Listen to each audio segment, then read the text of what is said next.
Sa ating lahat, maraming nga pong supporters, si Carla na nag-share sa social media ngayon. Grabe po yung saya, tuwa po nila dahil nga po si Carla ay nagpupursige sa pag-aaral.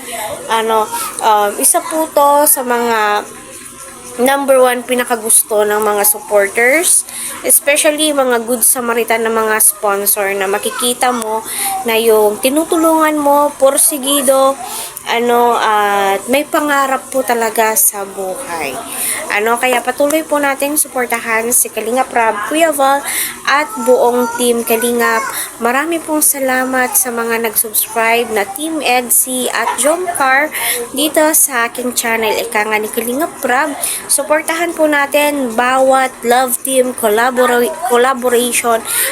Wag po natin bigyan ng issue, kasi nga po pang good vibe, stress reliever, at lahat po sila ay magkakaibigan po.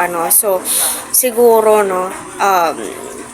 tuwang-tuwa si Kalingap Rob dito, kasi nga po worth it lahat ng tulong, pagod, especially kay Kuya Jomar, yung ginagawa po niyang pahay moral sa pamilya ni Carla, kita po natin talaga na napakatalinong bata. Halata naman po sa mukha.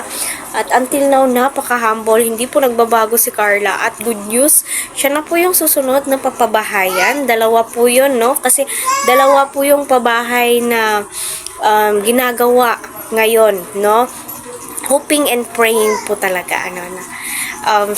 para sa akin, pag year-end school na, year-end na, isa si Kalingap Rob, sa dadalo, dahil nga, kita mo naman, yung tinutulungan po niya, hindi po inaalibay na nakakapagod, wala siyang time na pa-vlog kasi focus siya sa pag-aaral. Bagkos nagiging inspirasyon po siya. Nagiging inspirasyon po yung vlogging, para dyan po ikuha ni Kalingap ay ni Carla yung mga financial support po niya, 'di ba? So, ayan po mga Kalingap, patuloy po natin suportahan at unang-una, congratulations, Carla, sa mga achievement mo. Isa sa mga Kalingap or isa ang Kalingap na masaya, sa mga nakakamit mong biyaya, di ba?